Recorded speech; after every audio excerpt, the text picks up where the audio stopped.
Hey, Beth, thanks for coming on. I really appreciate you coming into the hiring room today. I love it. I love this conversation. It's always so much fun because there's so much mystery around it. There is so much mystery, right? And I've got to start off with a bang of a question for you. AI is taking over a lot of correspondence. There's a lot of debate over this, right? People hate it, but they want to use it because it makes it easier. What is the most difficult thing right now in sales to attract new clients using your methodology, which is cold email outreach?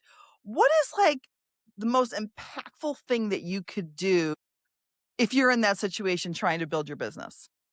Well, I think a lot of companies right now, selling is so hard. It's not like it was in 2020 or, 2008. I mean, we've really evolved and we've really changed. The idea behind what prospects really want right now is they want assurance. They just want to know that if they make this decision, they're not going to hate life. And a lot of times people have gone after like, I'm going to get X, Y, and Z, and I'm going to solve all my sales problems. And then leaders are really, really disappointed.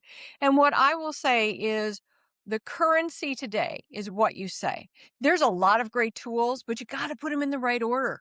Sales teams have to know what to say in order to get the prospect's attention. And that's everything that I teach around because the reality of it is that you have to be able to create value, create FOMO, fear of missing out. You have to teach them stop pitching. You don't like being pitched. I don't like being pitched. I already have, what are we? We're not even at noon, and I've had at least a dozen pitches in my email, right? Doesn't work. Never going to work. It's so interesting because, I come from an old sales background where people expected a pitch. They weren't insulted by a pitch. They either responded or they didn't. And it wasn't like a big deal. Now it's almost like this no, right? Like people are almost insulted by the pitch, is what I see. I'm not. If I'm not interested, I'm like, whatever, the guy's just doing his job. Doesn't bother me at all. But what I'm seeing online and chatter, and this is on LinkedIn, I'm seeing a lot of things, but I am seeing this. You've heard the term pitch slapping, right? Huh? Yeah. And I feel like it's a little bit generational to some extent. I don't know if you agree with that or not, but I feel like the sandwich generation feels a little bit more, they think it's a little bit more icky, where I think our generation is maybe because we grew up in it, we're like, it doesn't really bother us, right? But I think this FOMO concept is really interesting. Expand on your FOMO concept, because I know that that's a big pillar in your methodology. So maybe explain that. It is. You know, for 30 years, this is what we've done. And this is kind of what you're talking about. This is who I am. This is how I can help you. This is why we're better than competitors. This is how we solve the problems. This is how we can save time and money. Right. We teach our sales teams why we're great. And then they're shipped off to pasture and then go sell. Right. But if you Yeah. do FOMO, when you say, like, listen, I'd like to share with you the three questions that organizations are failing to ask, and when they fail to ask them, it gives them insane heartburn because it didn't give them the outcomes they were looking for. Even if there are no next steps, I'm going to go ahead and just give that to you so that you can take it and give it to your sales team. Grab 20 minutes with me. Like, it's that straightforward. It's like, I want to know what you know. And it starts in the subject line. That's the most important. Yeah. I think I haven't solved the email dilemma. I hadn't used it really, it wasn't I'm such a, salesperson that's like face to face and building the relationship and adding value in the conversations when I'm having them. That's kind of easy. But in the sea of competition out there, to your point, it's hard to figure out who knows what, because people are Huh? using FOMO as a tactic, but they're also making promises that I know are not achievable. Like I had an email this Yes. morning. I get them every day that says, "Hey, Renee, what if I could get you 5 retained searches in 30 days?" And I'm just like, "That is I've never seen that." So I write back and I'm like, "Look, like, I don't know what kind of pixie dust you have. I have never seen those kinds of numbers." And I think they're going for volume emails and things like that, right? And I don't even know how they're structuring them. They're going through, like, volume, but I think people are looking for these answers, so they kinda do use this carrot like they've got the answer. I've talked to these guys and they don't have the answers. Yeah, they don't have the answers. And the big challenge is you just don't know what's going on in your prospect's life. Maybe this toxic work Right. environment, maybe they're overworked, maybe they have an issue at home, maybe they're dealing with a health crisis. Like, you just don't know. And I'll give you a great example of this. So I eat my own dog food. And so what I teach is what I actually do. But I was 13 touches deep with a guy in a $1 billion organization. And every week, what he didn't know is I was watching, and he would forward my email 487 times. And you might be saying, like, why 487? That was the size of a sales team. So he found a lot of value, and he was forwarding my email week after week after week. And I was so frustrated because I'm like, I don't get it. You're forwarding. I know I got you. He called me back on the 13th attempt and he said, this is what he said to me. He goes, Beth, I've listened to every voicemail. I've read every email. I've used some of your free assets. He goes, all those things you're talking about, we have such problems there. We hate it, but we're not doing one thing about it. He goes, today you found my priority stack. So when teams are really busy trying to personalize and like, I know your business, you can go down a very slippery slide very quickly. They got the problem, but it's not part of their priority stack. So they're not going to fix it. At least maybe not now. Maybe they will down the road. Maybe we can move it up into their priority stack. But the reality of it is you have to play really big. And Yeah. and here's the thing is most important is that what you know is way more important than what you sell. So the tool, the solution, the offering, that's the vehicle. But what they really want is they want to know, like that wall that's directly in front of them that they don't even know is there, but they're running 60 miles an hour right into it. Yeah. That's my responsibility to be able to say, hey, listen, there are some things going on in the environment that you should be aware of. Some things you might actually know about, other things you probably don't. And I just want to share that with you so that you guys can build a plan. Yeah. Do you ever feel like how much information do you give them? Is there any balance between to the point where you're like giving them all this information, giving them a plan, and then they don't need to hire you? Sometimes I think about that, you know? Right. So I won't give away the information. They have to set a meeting with me in But order to get the information. what were you giving to the guy that was forwarding your Yeah. email to his team? Like what information were you giving that was enough Yeah. that was intriguing him to say, this is a good enough tip to share? So what I remember specifically, I sent him an email. I left a voicemail too as well. But the email subject line said requesting discount, which I knew would give him heartburn because I'm like, nobody wants to be asked for a discount, right? And then in the email, I said, I'm confident that your team is constantly being bombarded with discount. I'd like to share with you 3 strategies that you can share with your team at their next sales team meeting. Even if there are no next steps for us, I'm going to go ahead and give this to you. Just grab 20 minutes with me. So I told him I knew something. I told him I was going to give it to him. I told him I didn't expect anything in return. And I gave him my calendar link. Right. But you are not giving him the answers unless he calls you. Yeah, you got to have a meeting. And the That's the reason for that, key. there's real logic behind it. It's not a trick type thing. Because sometimes I'll Well, get no. people who say like, Sure. yeah, I because don't like, yeah, I totally understand that, right? People are busy, they need to prioritize their phone calls. And so you're just exactly. showing them I've got information that you can leverage and value to increase your sales. I mean, that's the Right, key to it, and the right? reality of it is the context and the information that I'm going to give them is gonna be so much broader than what that email is, right? The information Right. they need a Right. context piece of it, and what I tell people 'cause sometimes they'll say, "Well, can you just send it to me?" And I'll be like, "Yeah, I could." I said, "But I won't, and here's why, because the context of the conversation is what's gonna give you the confidence to share that with your sales team. It's just 20 minutes. And I promise that is probably gonna be the best 20 minutes of your week. And so Well, I'm what's really interesting straightforward. about contacts in a couple of things, right? So when you work with me on a search, I don't send you a resume unless you get on the phone with me Right. Exactly. Because because the value is in that conversation. the values in the context. So you can't reduce a human being to a one-dimensional piece of paper. Like you can't tell that story, unless I'm just like an amazing writer and then I'm giving you 5 pages, which you're not going to read, right? So I need Right. to tell the Exactly.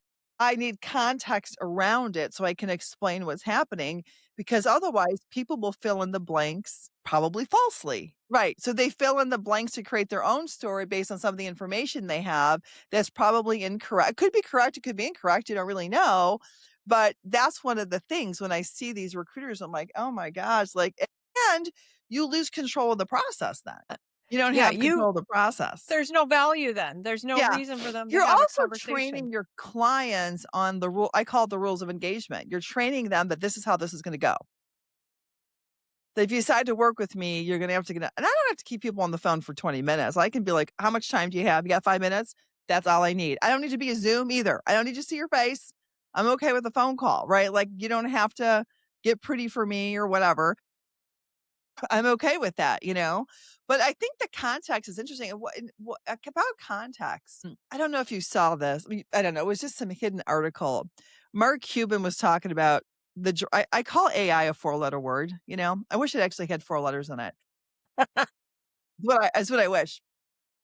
And there's also an episode of The Diary of a CEO that I need you to watch because it's a little mind-blowing. That's another thing. Anyway, what was I saying? What was my first thing? Context. So Mark Cuban wrote this article about he was talking to whatever the big dogs about AI and the investment in AI in their businesses and that they're not seeing the ROI on it. The amount of Mhm. money they have to spend to get it, they're not seeing the ROI. So they're like kind of pulling back a little bit. And one of the main reasons was in the article was AI doesn't have any context. Correct. That is correct. So, it can't adjust the messaging or the process or like anything in business, no matter what it is, it can't adjust for context, and that's the biggest problem with it now. But if they do get to the point where there's artificial general intelligence, have you heard of AGI? Mhm. Mhm. If they get there, that's a whole different ballgame. That's Renee Beckman and Beth Mastre. That's you and I with a perfect IQ, whatever that would be, and that can respond and process in context as a human being. That is when things would be no one would have a job. We would be living with robots. It would be like a terrible futuristic look. But anyway, the whole point was like to your point, the context is kind of the key if you think about it. Oh, It's it almost totally is the key. it's almost It is the key. everything. It is. Well, so there's a lot of teams who have run to AI because it was going to be this incredible savior. And I get it a lot. I get people who will say, well, why can't I just use AI to create the email? And I'm like, well, go ahead and try. And what you'll find is it makes horrible emails. It does something what I call wasted real estate. Hi, how are you? Hope you're doing well. You know, we as humans, whether it's on the phone in a voicemail, it's us trying to slide in real soft, right? We're trying to be like Yeah, this we're trying to feel better. The prospect doesn't care, right? And yeah, so when I yeah, that's built a good point. my AI agent, it has my protocol behind it. It's got my IP. So when it does it, it's not going to have any wasted real estate. It's going to create FOMO. It could use a subject line that absolutely attracts. So there's a lot of things that when teams went to AI to use that as whatever part of the process they want to use, this is what I say. AI is about as mature as AOL was in the 80s. Right. It's still an analog, yeah, I got it. You know, but they're really pushing it. They're really pushing this automation. I mean, I was on my LinkedIn recruiter and they have an AI tool to write the email. And I was like, I don't need it. I'm writing my own email or my own email, like my own messaging, and it was still changing it. And I was like, hey, how do I turn this off? Because what Right, you wrote is stupid. It doesn't make any sense. I don't want it in there, you know? right, right. And so it is it's an interesting dynamic. And sure, like I wish I could just put the whole thing on autopilot. You know, I wish everything could be on autopilot and all my business would just flood in and I would just sit there and do nothing. I mean, wouldn't that be amazing? You know, but it's It not makes me how laugh. I saw this morning on LinkedIn. I saw somebody who is like, I have this AI agent and it booked all these meetings. Okay. Do you know what's interesting about that? Is first of all, there were only 22 likes on it and they had the post boosted. Was it were So they selling that's were they selling a product? Were they selling was it related to a product they were selling? yes. Yeah. Yep, and I was like, and I think everyone's kind of learning. I think there was this, and I've said this for a very long time. I think AI is going to peak, and then it's going to come back down to earth, and then it realizes that it needs a human intervention, that it needs to have some human logic in the background that actually does the things that works. Because Yeah. AI as a whole, it struggles. And one of the great examples I have of that is I have a friend who had a Verizon phone and they went 100% to AI support. And she goes, 8 hours later, I still don't have an answer because I can't get hold of a human. So she found a back door through the business who still had humans. And she goes, and just like that, my problem was solved. Yeah. But, people are experiencing AI in a way that they didn't expect to. And I think like it was promoted as this incredible thing. So I'm not at all surprised. Mark Cuban, crazy smart guy, Right. right? He totally gets it and sees it. Right. You Right. can use AI. You Yeah. absolutely can. For example, I've got a gal who said, "Oh my gosh, I've been sending all these emails and I'm not getting any meetings." And I said, "All right, I don't have any idea what you said in your email, so send it to me." So I looked at it and I was like, I know right away why you are not getting any meetings. So I showed her how to use the tool and she sent me an email back. And it was even quicker than I had expected. She goes, "In less than 24 hours, I already have a VP of sales meeting." And I was Amazing. like, "Yeah, because you moved from why you're great and all the things you can do to help them to teaching them something." And that person wanted, and she only needed 4 clients. She's already got 3, and we're what, 1st of March? Oh my So god. she's Oh my god. right. So she's You know what's moving so right along. interesting, Beth, is I need to listen to my own advice. Just so people know, Beth has a tool. What do you call it? Do you call it like email I call it generator? the email revenue generator. Yeah, yeah, yeah. That I'm using and just starting on this thing. And so it's a really amazing tool. It leverages AI, but it's built with her methodology. So the output you get is right onto what it spits out what you need, right? Not what anyway, it's because just it's being driven by her methodology and her model, so you get the information you need, and it's been really interesting to learn all this. I'm so happy that we've met. I ran into Brendan at an event the other night, and I kinda did this on purpose. I released our, because he's so much fun. He is So fun. I released our him and I did you listen to the podcast episode for him I and I? haven't listened to it yet. You I do have that to on listen to it. Saturdays. Yeah. I hadn't, because I do like an inventory, right? So there's 6 to 8 episodes in inventory. So I feel bad because sometimes people are waiting 2 months for it to come out. So this is like Christmas. I hadn't listened to it because I wanted to edit it. And so I had to listen to it when I edited it, excuse me. And I was laughing watching the stupid, of course, it's just me and him on our own little bubble. But it was just really, he's just really, really fun. So I had released it the week that I knew we were going to see him. And so, all these people love Brendan. So everyone's like, Yeah. "You're on what? What's the podcast? Where is it?" So it was kind of fun because I get like all this attention for the podcast. Although my subscribe Right. go up. I was like, subscribe, subscribe, subscribe, subscribe, which I haven't figured that out yet. But it was really good time. Anyway, you were brought up. We were chit-chatting and, I said, "Oh, I'm gonna have Beth on," I think something like that. He's like, "Oh my god." He goes, she worked for, like, a famous, like, sales guy." He's like, "I paid a lot of money." And I go, "Who?" And then he told me this Mark Hunter, and then just last night, I'm like, "I need to figure out who this cat is." I didn't really, like, spend a lot of time, doing it. Like, I didn't spend a lot of time last night looking at who Mark was. I had other things happening, but, anyway, it was really anyway, everyone was talking about wonderful things about you, so we were just kinda talking these are HR people, so it's not gonna help you at all. Um, some other salespeople are, like, screwed up. There is somebody that I would like to I just thought about this, I do wanna introduce you to. He's a phenomenal sales guy. He's a COO of a kind of a startup Okay. backed by a ton of money, and they don't have a lot of resources, and what he does, he when he gets you on the when he sold to me on the phone, he was just doing his pitch. I was like, "Holy, this guy's good. He's really, really good."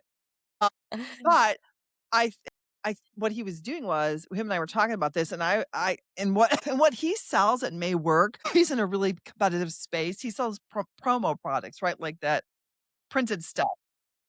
Yeah, yeah. And so they actually hired they outsourced all the calling for it, to like I don't there it's American, I think, though. But I don't think he has like an I'm not sure if he has an email strategy. Because if you could get that guy appointments every week, he would explode with this guy. He can close anybody. So I'd introduce you. That's half the problem, right? That you just what you just said was just magic. Like when people get in front, they usually do pretty well, right? I And think that's the thing. so. I mean, I think I most only work people do. Yeah, I mean, I only work 4 days a week and I have about 12 meetings every week and I don't work hard for them. They just come to me. I do certain things. There are certain processes that I go through every single day, but that's Are you doing coaching and moving them towards your product, or are you actually going in and doing training and stuff for people? I'm going in and doing training. We have a couple phone calls, we have a few meetings and So boom, we're you're doing doing sales training in addition. The email is just part of the sales It's really process. training on email and talk tracks. I don't really try Okay. to go too far out I mean, although I've done all of that for Yeah. years, so it would be easy to do, but I It could just, eat you up though, your it time. could eat you up and the Yeah. scope starts to get really big and wieldy and, so what really happens is either they're like using my tool or I'm writing a cadence for them or I'm doing consulting for them and Yeah. lately I've been inundated on requests for keynotes and workshops and I was like that was not on my bingo card at all. I just Well, figured you're like that good. I mean, space you're is good in front of the camera. You'd probably be great at keynote. You probably do that. I've done stuff years ago. I should start getting back into it, but it does take a lot of time and prep for that. And unless you've got like a book or you've got a decent following, it's hard to get a lot of money to do it. So, I mean, probably if you did it in front of sales organizations, it would make sense because it would drive business. Like it would drive right, business. right. Yeah, and that's who I do it for is Yeah. So, sales well, look at teams you're for sure. popular. You know what? I wish I'm sure everyone wish they have the problem, Beth, that they have such high demand. Oh, well, it was surprising. It wasn't what I expected, so I'm really grateful. It's really I Yeah. think part of it is authenticity. I've said this for years, right? Yeah. The more authentic you can be and the more passion you have around something. Like I Yeah. had this passion starting in 2012. That's when I bought an LLC and a domain. And, life just kind of crazy. You meet great people and you get to do great, cool things. And so Yeah. I got to do that. And then I was like, I want to come back to where I started. So, all right, 2012, you Yeah. wanted to hang your shingle. You did the Yeah. paperwork. Yeah. Why now? Like, what has happened during this time frame that you decided to thing? Well, I think, as you look back across your career, and I've said this to young people, I get to adjunct professors sometimes at Columbia College in Chicago. And Fun. you learn along the way. Like fear and failure is not your enemy. That is your catalyst. You have to learn. And so as I look back across my entire career, I can tell you exactly what I need to learn each of those stops. Like I now use that as my power. I've always had a hard time. I work for some really phenomenal, powerful authors, trainers, so on and so forth, but for me, I was always hard to be behind, kind of be the wallflower. And so this gave me the ability Really? to Yeah, You were the wallflower? I was. I can't believe that. I know it was really, really hard. Trust you me, I'm like, "Oh my gosh," to sit in these trainings and be like not saying anything or, to them Okay, to be so on. that was kinda your role in the organization because these powerhouses or brand names were the ones that they were the And ones front rightfully and center. so, rightfully Yeah, so. yeah, They deserve every moment of it. And I've always had this passion, and my son is graduating, and I just want flexibility. I want the yeah, ability to say, yeah. like, hey, I mean, I was just in Chicago last week with my No, son, and which I was was great. so jealous because I was like, "I wish I could meet up with Beth," but I also know that that was your time with your boy, so Yep. maybe some other time we'll be able to Yes, for sure. bump into each other, but yeah, yeah, you work differently, right? When you run your own gig, you work You differently. do. Yeah. And here's what I've learned. And I think you and I grew up in a time where it was 24/7 and it was go, go, go, go, go, go. And I don't have that anymore. Like yesterday, I went and got my hair colored. I was like, okay, this is awesome. It's Yeah. 2:45 in the afternoon. I don't have to tell anybody. Yep. I don't I work on know. Fridays because that's my husband's day off. And Yep. so it's really important. I have found that I am way more effective and I get just as much, if not more, done in the 4 days. And having time, and I've literally taken a lot of time off. I've been in Chicago probably almost every month. Oh, you have? Okay. Well, Yeah, now no, I know that you can find time for me then I know for dinner. exactly.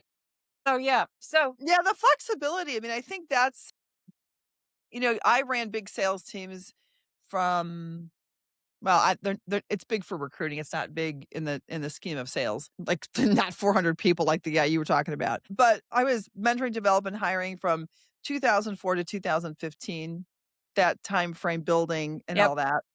And then when I left the partnership, I was like, okay, I'm out of birds. I can't do this. And now for the last you know, 10 years, 11 years, I've had no one work for me, contractors, things like that, stuff like that. But I haven't had a team that I'm responsible for every morning, right? Like it's a Mhm. team. And I'm telling you, I was good. I think people who worked for me would say I was pretty good at build managing teams, but it's exhausting. It's hard work. And I will tell you, I was a Sales teams, manager at sales teams. I'm not yes, talking about a bunch of accountants that make deadlines. right. Sales teams, it's a daily thing. Daily, And week, they're not everything. and they're not taught. So I was a manager at Right. 28. This is how I explain my management style. I was a hot mess express on a downhill roller coaster without constraints. That was me. I had That's a lot. absolutely I know. I was horrible. But you know what they thought? Oh, she's a stellar sales rep. We'll just go ahead and make her a manager. And I'm like, nobody told me what to do. Now, if I could go back and do that, I would do it very differently. And I would definitely, like think there's that line between, you get salespeople who are your friends, and then you have the ones that are kind of icky and you kind of like try to stay away, right? A Yeah. little sticky, right? Oh, But yeah. at the end of the day, manager's job is to hold the team accountable. Yep. Period. End of story. They better coach and mentor. And what I tell leaders all the time, I'm like, you have three buckets. This is all you got to think about. Either they're the right person in the right seat. They just need some coaching and mentoring to get up to goal. They're the wrong person, but they're great for the company. So let's find a different seat for them. Or three, you got to kick them out. That's Yeah. it. Those Yeah. are your only options. Yeah. And Yeah. people Yeah. really have a hard time with that. And I'm like, everybody will be happier. Maybe not in the moment, but everybody will be happier because if they don't belong there. And I think that is like a legacy thing too, where people go, I got a job. I've been here 24 years. I'm not moving now, even though I'm miserable. Yeah. It's That to me, I don't certainty. understand. It's But certainty. it's not certainty It's anymore. certainty in their mind. It's In certainty. their minds, absolutely. I just, It's helped a certainty. gentleman. I mean, I'm not a recruiter, but I have conversations all the time. I know who's looking. So I Yeah. had this guy who was just a home run hitter, and I literally placed him someplace else. And I said, at the end of the day, you have to make the decision. I'm not going to make the decision for you. Yeah. He goes, "Oh, but I'm doing really well." And I go, "Yep, you have one hiccup and they're going to let you go. That's just the way they think." And I go, "I'm not telling you that because I have a crystal ball. I'm telling you that because that's what you told me." And he's like, "Yep, that's right. That's exactly right." And how long was he there at the company? Gosh, 5 or 6 years. Yeah. Wow. Wow. So, Yeah. been there a while. Yeah. Yeah, so I think that I know just being on the front lines in almost any area in corporate America, there is a national epidemic of under management, or let's say under leadership. They put people what we do is we promote the best technically skilled person in your team, and you make them a manager, and nobody trains and no one shows you anything, and you're supposed to miraculously know. And then they fail, or they never get good, or they end up, again, they keep getting promoted because maybe they're good at the output, they're not good with their teams. And it's kind of like, I struggle with this so much because we have so many um you know just SOP, everything in business for operations to be successful. but we Yeah. don't spend any time with the people. It's so crazy to me. I mean, Beth, you and I have talked about this. I'm going to be launching this other service, which is helping companies hire better. I mean, having a better hiring machine, and I know how to do it. And it's like they don't really care about it. It's so wild. It's like, I don't know if they don't see it or they don't care about it. I mean, I just had a call the other day for a director of FP&A role, and it was a little bit of a unicorn thing. The company had been trying for 3 months. I looked at the background of the recruiter who was doing it. She had no executive recruiting background at all. Ooh. It was this recruiter that was yeah, no, she had and I'm not saying you need to have a college degree, but this is like a very technical role. Couldn't figure it out. She worked for a staffing firm that did general labor placement. Mm, And they threw her out and she's had no training. And so I'm like, why do you think she's failing, right? Because doesn't have the skill set to do this job, basically. right. And so it was this perfect example. I see it all the time. And then what happens is that feels like they failed and then they're angry when they call someone like myself. So then there's a battle because now you've kind of made them look bad. Yeah, 'Cause for you've sure. done a good job. It's kinda crazy. So, anyway, it's kind of a thankless job. I always harp on that. But my whole point is people aren't being trained correctly for their roles no matter what role you're in if you need some development and training, you know what I'm saying? There's just not I mean, minus MBAs, right? But when you get into these other even if you're, again, like this phenomenal analyst, it doesn't mean you're gonna be a phenomenal manager. It's a whole different skill set, and they just kinda piece it together, and I don't know why. I don't know why if they don't see the ROI, they can't measure the ROI. I don't know what it is, but I we think don't it's that they don't know. They just don't know how to go about it. That historically, we promoted people, we put them in these places, and then good luck.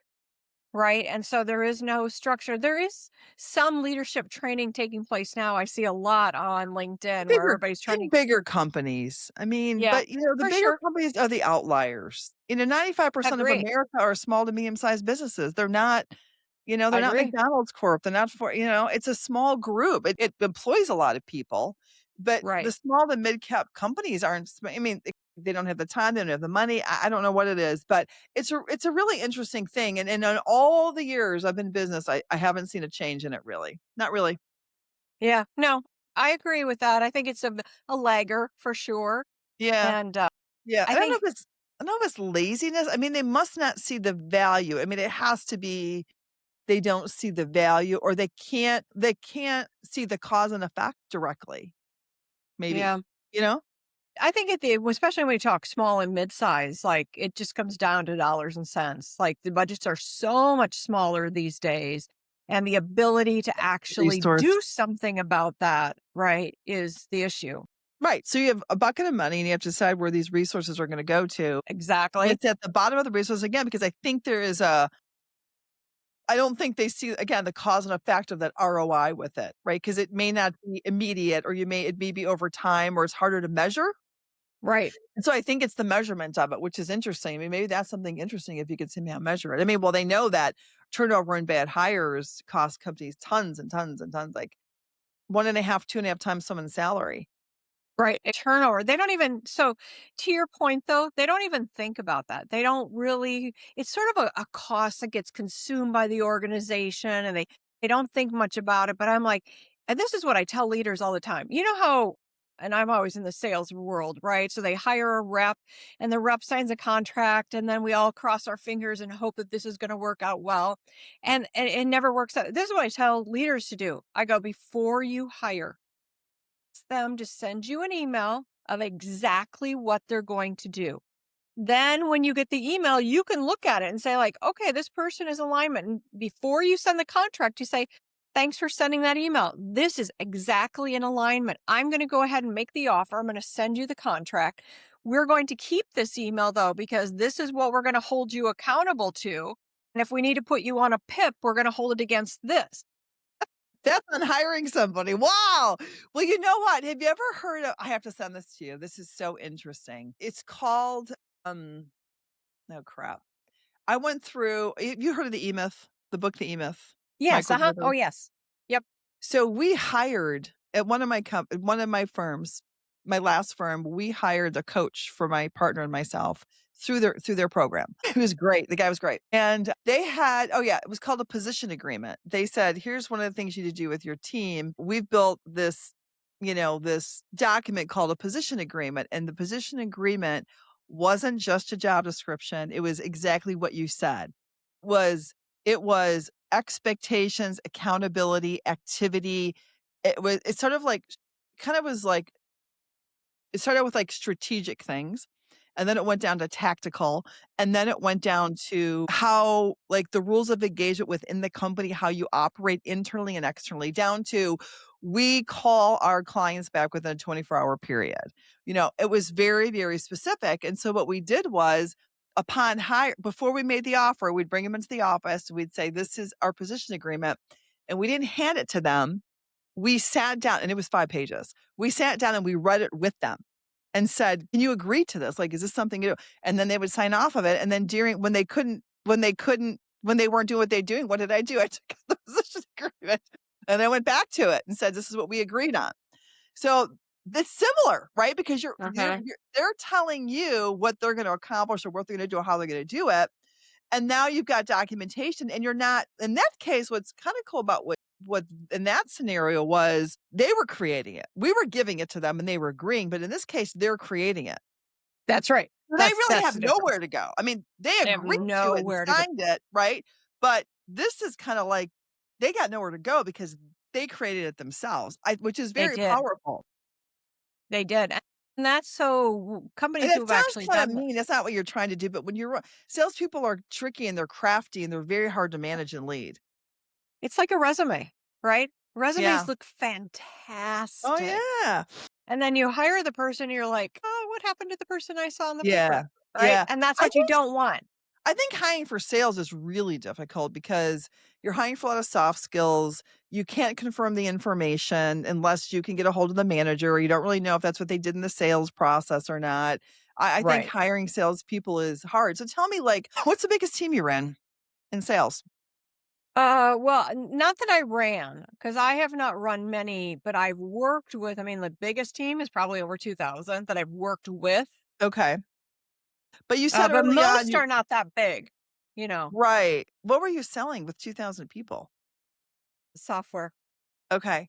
But you said you were managing people early and you're like at 27, you said. Yeah. So that team was really small. I think that team was only like 10 or 12, maybe. That's actually a Nothing. big team in corporate America, though. You're just used to big It sales is. teams. It's It is. really Because here's what I didn't know. I didn't know that that was really hard to manage 10 or 12 people, right? very hard to manage 10 to you I got 10 would to have been 12 better off with problems a day. 6.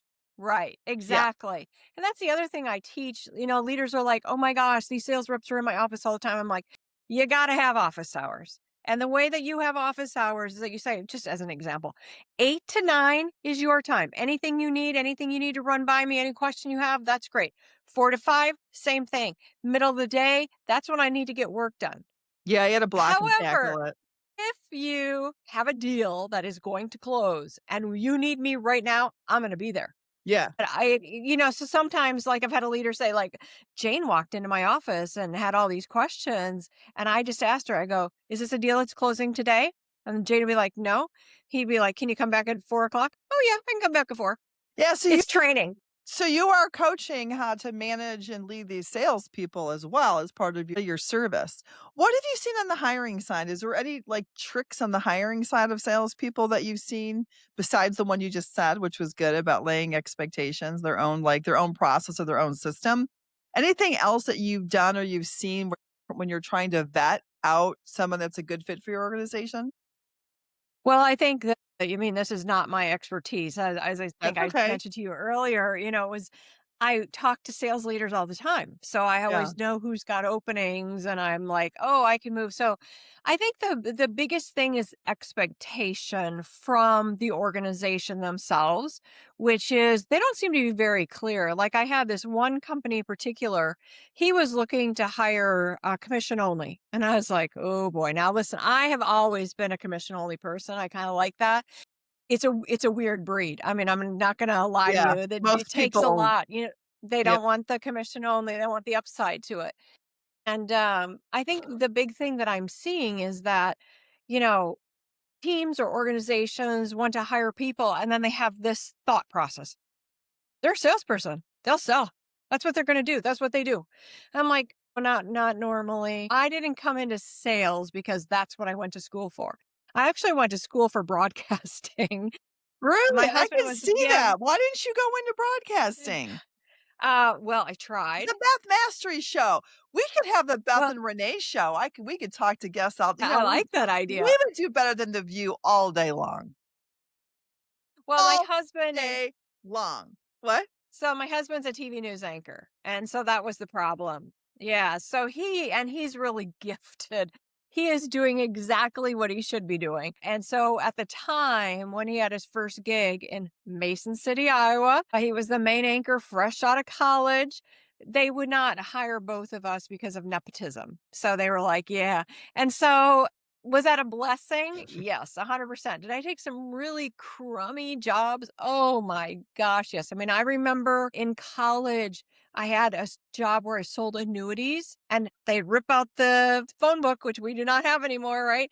And this is what you'd call on, Oh, so I I'd call out of the phone book. I sold timeshares and I didn't know they were illegal at the time because they wasn't a thing. But then I spent a whole summer selling timeshares, which was a phenomenal gig. But I've always said this, and this is what leaders should also take away. Sometimes you get really slow starters. I have always been a slow starter. I was on the really? bottom of this. Oh, yes, always. Yeah, And then I've once I seen it. start climbing that ladder, I'm good. I'm here. I'm right here now. I saw But that in recruiting, like, when you run, when you especially like the division where you provide interim help, like consultants or temporaries or whatever, it takes a long time for people to build that business because no one advertises for that. It's a hidden order. You don't know where it's at. right, So exactly. you have to be talking to people every day, all day long to try to flush it out. And then you're trying to track like change, like acquisitions, dispositions, technology stuff, all that. And then you're just trying to build such great relationships is that when they do have a need, they call you. Yep, That they right. remember. And that's the key. So what you just said there is really important that sales teams and leaders know. So if you are trying to get their attention, you can't go, "Hey, I called twice or I sent 2 emails Right. and they're not interested." No, no, no, no. You have no idea what is going on in the world, right? So you have to stay persistent with it. And even when you're in the conversation and everything looks like it's a go, on the in between times, I like to send a note that says, "Hey, I just saw this article. I actually think it's really valid for what you're trying to accomplish. I know you're super busy, so just look at the 3 bullet points that I've indented and colored purple. You're going to know exactly what this article is about. Yeah. By the way, if you want to read the whole thing, here it is. Because otherwise, it goes into their what I call their black hole file. Like, that's really cool. I want to read it. And then they never get to it. So I'm going to do the Yeah. work for them. And that takes a lot of time and effort to do that. Yeah, I mean, I think It does. finding it, yeah, could It be. does. It does. I used to try to do snail mail. We talked about that a little bit where Yeah. if I was trying to get someone's attention, this one I did it this is so many years ago. I knew they were hiring, I think it was Molex Corp in Chicago, and I was trying to get a hold of CFO. I couldn't get a hold of him. He wouldn't call me back. He wouldn't whatever. And, there was there was an announcement about Molex. I don't remember what the announcement was, but I found something about it, and so I Xeroxed the article, right? And I Yeah. wrote a note on it, and I sent it to him, and then he called me because he had not seen that news Yeah. release, and he called I me. totally agree. You wanna Um hear something funny? I got in a lot of trouble with the US Post Office because back in the day, I would send a handwritten note with a nail, and then it would say, "Your hard as nails to get a hold of." Here's where the post office didn't love us. It jammed their machines. Your hard as nails to get a hold of. Hey, did that work? It worked great. It worked great because nobody was sending them a nail. That It is was just so so unique. funny. Yeah. It was great. You know what? Beth, you get all kinds of little secrets, all kinds of little tips, which I love. Okay, so let's see here. All right, let's talk about this Mark Hunter guy. All right. Yeah. So, how many years did you first off, I had again, this is Brendan told me that Nichols. about Yep. yeah, so he told me about this, And then I was like, "What? Like, Beth's been telling me this." So tell me about this Mark Hunter. He's like I said, I from my understanding, he's like world renowned or something. Like, tell me about it. He's one of those guys. First of all, he's really nice. He knew me. Did not know me. I worked for him for like 5-ish years. We met at a Paradise Bakery. He was just coming out with his first book, so everything was kind of taking off. But what I loved about Mark more than anything was his knowledge of CPG or consumer packaged goods. So we would have clients, he would help the sales team. They were in the consumer packaged goods. And I just remember always sitting there thinking like, man, this guy knows so much. He was so valuable to them. That whole consumer packaged goods thing was really because he came from a company where that's where what he did. Okay. But when he went and helped sales teams, oh my gosh, invaluable. So he really was like this expert that he leaned on, like his expertise is what he leaned on in the industry? Is that like Yes. his mojo? Yeah, for sure. And he's just I think he's written a couple or 2 or 3 books now. Yeah. I think people like him just always have this knowledge that people and what I like about his books are really readable. So you can kind of go through them So and have you take get your adopted takeaway from any of his philosophy? Like, where did you learn this email philosophy, the FOMO philosophy? Like, where is this coming from? That's me. That's you. That is me.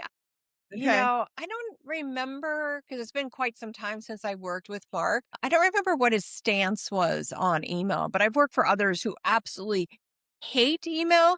And part of it is, and I can appreciate it, their inboxes are so full.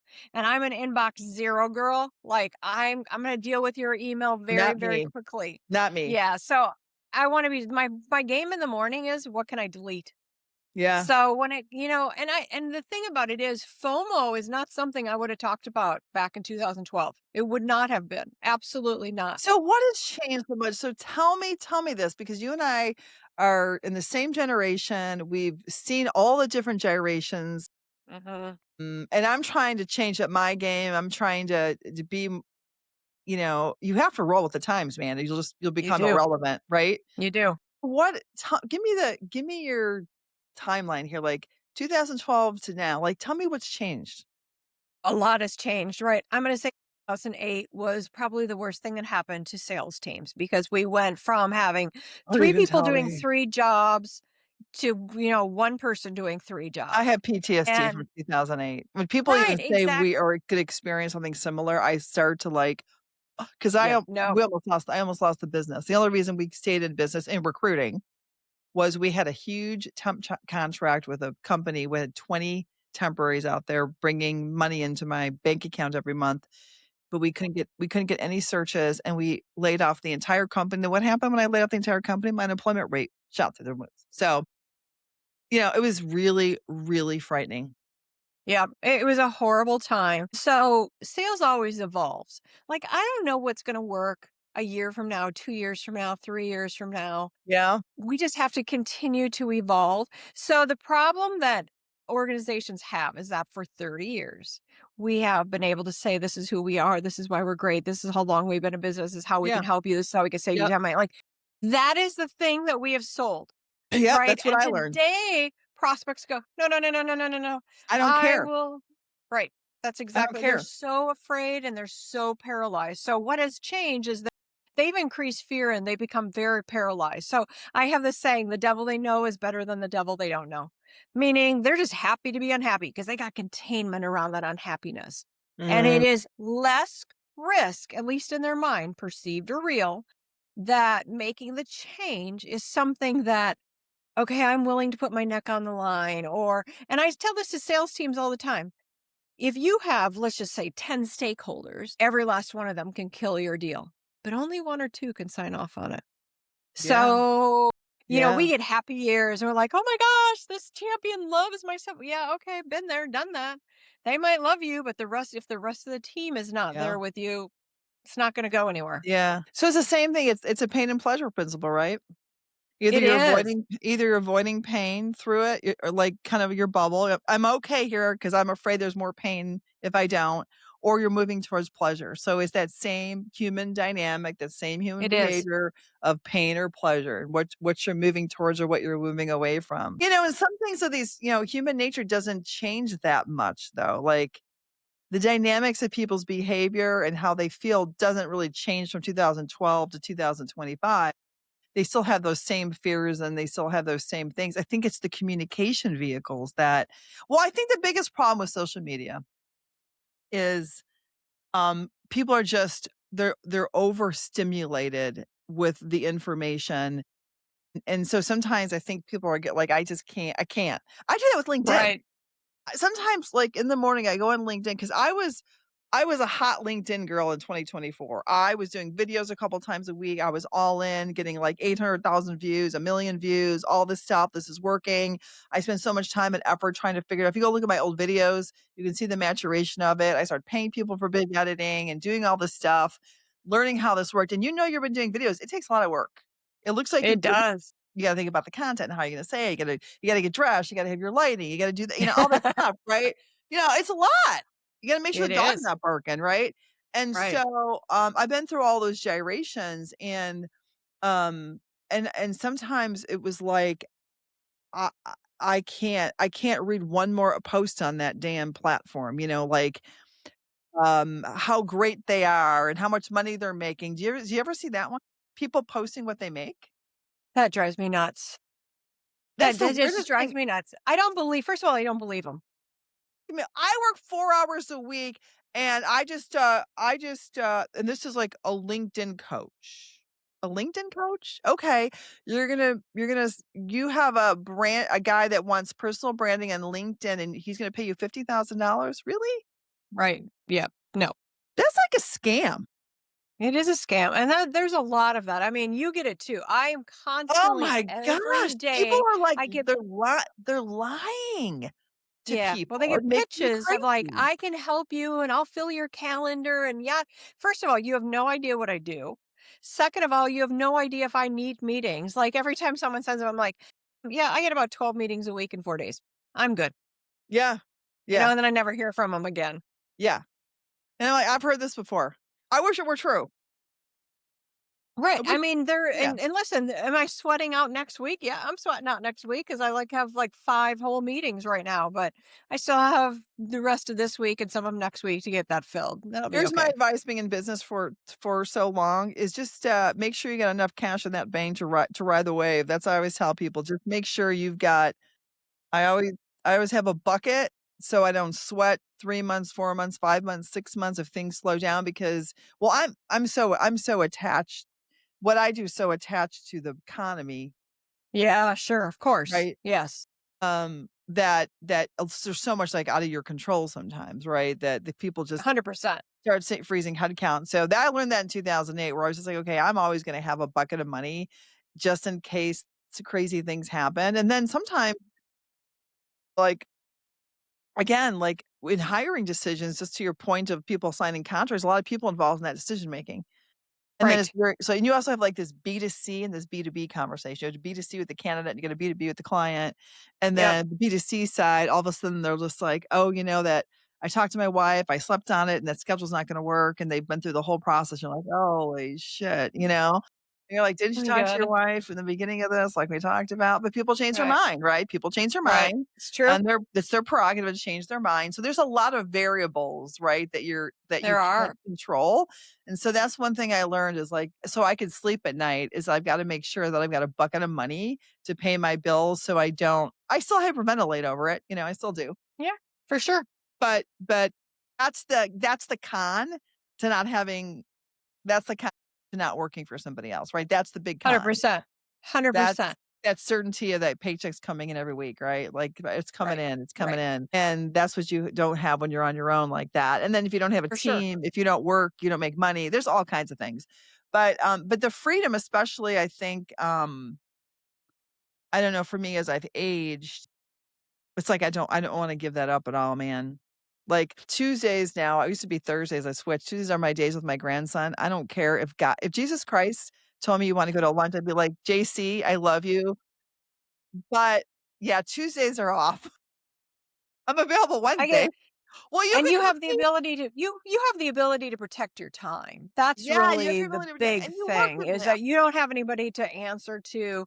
I mean, I always love, when sales reps when someone outside the sales hemisphere goes, "Gal, you're in sales. You have it so easy." And I'm like, "Oh my gosh, they don't see your battle wounds. They don't see the It's so weird that scars." they think that. Isn't that I strange? know it. It's very It's like you strange. have to create your own activity so you get paid. It doesn't just Right. happen.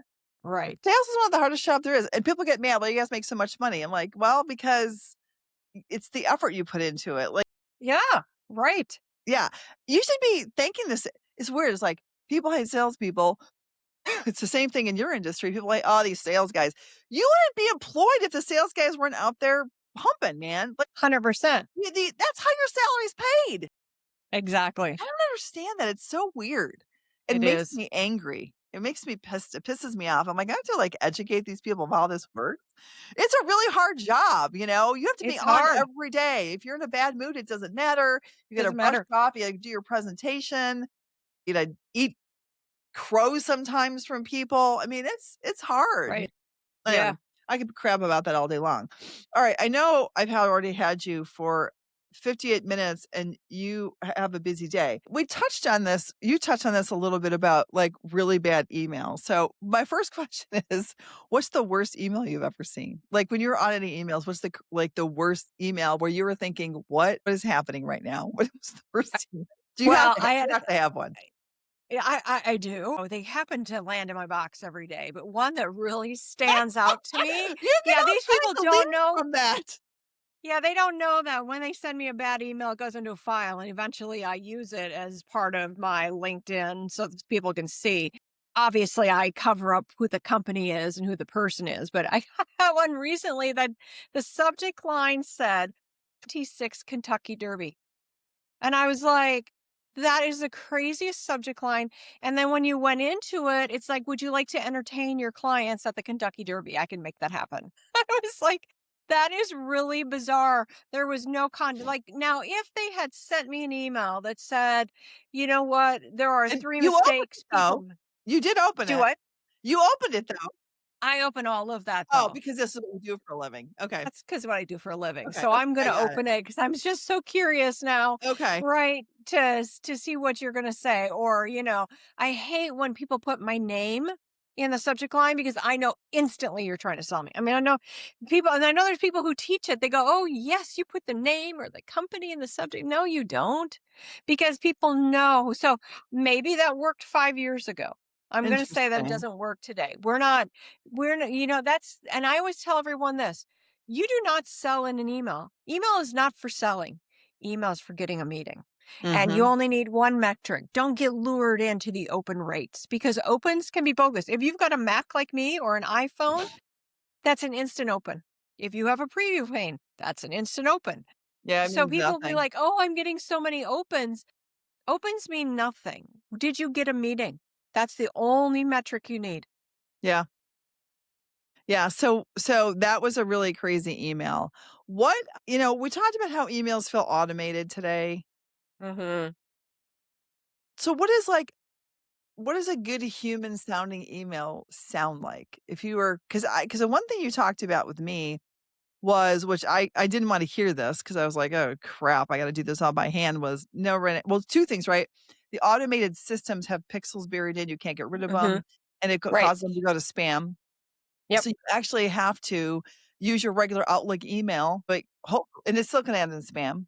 You have to minimize your links in your emails and the pictures in your Mhm. emails because that goes to spam. In order to get them so these people are saying, "Renee, I can get you all these meetings a month, I'm gonna do this mass emailing." Probably what percentage do you think is going to spam? Oh, 99%? yeah, I mean, it just depends. I think 2020 gave IT kind of a license to say, like, we're going to look for all these characteristics, specifically these pixels, and we're Mhm. going to put them into a mass dump bin. And so sometimes in my past, I've had a problem where people weren't getting an email, and I'd be like, go whitelist this. Tell your IT to whitelist this email domain. And boom, just like that, they would get all these emails, right? Yeah. And so Can it's you really whitelist hard to say. yourself? Can I go to Outlook and whitelist an email myself? No, it has to be done at the organization level. It So you can do does. certain things to make your delivery better, Yeah. right? But really it's at the organization. They determine whether or not. So if you use things like reminders, that can get flagged. There are all kinds of weird things Mm, that they're mm. really looking for now. They go, "Oh," or if you send too many over a period of I know time. that. I know that. Yeah, because whenever I've tried to do, like, more, um, like, quantity emails going out through, through a system, a chip mail or something like that, I always use a different domain that's warmed up because I don't want my domain to get flagged or blackmailed Yep. and all that Yep. stuff. Yep.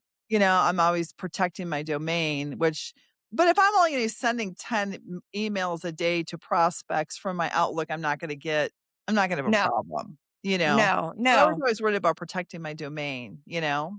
This is one of the Right. big Yeah, things. I wouldn't worry about that at all. I mean, I think the big thing is when it comes to like sending, you don't need your email address. Do you know why? They can see it in the thing. Yeah, you don't need You that. you don't No. need a picture of you. You don't need like Your all the logo you links or the talked company about, name. I need to I take my say logo off. your name and your phone number. That's it. That's all you Yeah. really need at the end of it. Clean because you know 10 years ago when everything looked like a marketing because that was the thing. This is what I say to you, things always evolve. Now Yeah. we're at a point where things are really, really clean. But here's the thing, though, when I get an email Imma tell you what happened. I had this guy that wanted me to be on his podcast. And there's this email that comes, there's no information. I don't know, there's no name of the podcast. It's 2 lines.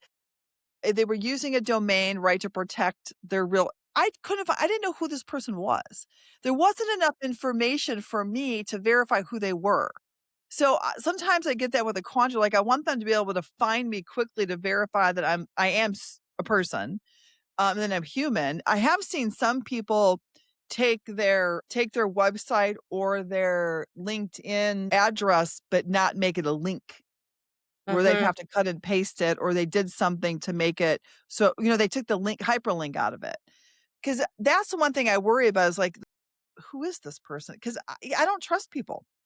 Like, I don't know Yeah. who these So, okay. people are. So here's the thing that was spammy and scammy. And I don't But like it was a anything real about that. guy. No, it was It might have, then why wasn't he using his real company domain? because he was using AI to generate a process to get, and See, so I there we ended up go. having, and he had someone on his behalf do it. So finally I was like, Right. I said to the guy, Exactly. "Who is Mike who?" And then so it ended up taking me a lot of work. You're right. If I went from MC Inc., they'd go to MC Inc. and they'd see it. They'd see Right. my URL and they would know what my website was. Exactly, and they can Google your name That's a and, good point. they'll be Yeah. able to do a lot of things that Yeah, to figure out who you are. pretty quickly, 'cause Exactly, there's stuff out there on me, so they would see it, but I had to work too hard for it. It's like, "I don't know who the hell you are." Like, "What am I like, this is and they crazy." were using AI and a third party. There it tells me everything I need to know right there. Yeah, and he's a really young guy, he's like 30 years old, and he was like, "Man, I don't understand what you're doing all this manual stuff for. This makes no sense." I mean, he looked at me like I had 2 heads. Like, "This is Yeah, crazy. What are you doing?" I'm like, "Well, I didn't even know who you were, I can't verify you, and then you'll see a lot of clickbait on LinkedIn where those profiles are fake, and they'll say something right. controversial, and everyone's jumping on all upset, and it was about recruiters, talk about how recruiters suck, and it pissed me off, so I was like, "Okay," as I'm reading through it, and then a guy on there says, "Hey guys, this is a fake profile just getting everybody riled up." And I saw the AI picture of the guy with like 10 connections. He Yeah, I mean, I think it was a real person because they were actually writing stuff that wasn't AI driven. So they were responding, but it was just somebody trying to create, friction out there. right, And right. man, people were just jumping Totally right on agree. it. Anyway, I know you got to get going here. You've got a 12:30. So I'm going to put in here how to find you. Okay. Have any last parting big, ideas for anybody? Anything you wanna add? I do. So I would say that the biggest thing that teams overlook is that they've made this very, very hard. And so Mhm. when you pitch and when you lean in and you say, like, we can help you, and I'm asking you all these discovery questions and I'm finding pain, you can find pain all day long. Doesn't mean they're going to do a darn thing about it. But it is so much easier when you have an organic, authentic conversation. When you say, hey, I know something. I'm not sure that you really are aware of this. I want to share this with you. I don't expect anything in return. Let's just grab some time. That is much, much easier. I can make that phone call. I can send that email and I can feel good. But Now, if I have to pitch, when you get on the call with them and you act that way, do you ever close strong in an old sales or you just let it linger? You just give the well, value, have a conversation, you try to get next steps. What do you do? so I will ask if depends upon the meeting. Like you can tell right away, like, oh, Yeah. they just want the information. Great. I don't want the next meeting, right? They're going to have to come back towards me. But if it's someone, so generally what happens is they will say one of three things. Woo, we didn't know. Of course, we don't have a plan for it. We actually know, but we don't have a plan for it. Or actually, we know all of this and we're doing all kinds of things with this. And my response to that, which doesn't happen very often, is going to be, that's incredible because I never hear it. I'm curious, what else are you talking about or doing internally that you're so ahead of everybody else in the Yeah. industry? Right? They just can't help but talk. Well, Beth, congratulations on the success of your business. I'm gonna be excited to see how things progress and how things grow, and we'll be in touch and all that good stuff. And I really appreciate I appreciate you sharing all this on the hiring room. So another great episode of the hiring room with Beth Mastre. Hopefully you learned some things about what you can do with emails, how you can prospect, how you can build sales teams, how things are working nowadays. She's an amazing resource. So definitely I'll have her information at the bottom of the additional information on YouTube. And of course, you can always find me. Thanks for joining me in the hiring room. If you like the podcast, please subscribe below and share this episode with someone you think that would benefit from it. We're always looking for good people to interview. So if you have a referral, comment below, or you can email me at renee@mseedinc.com. Thanks. Till next time.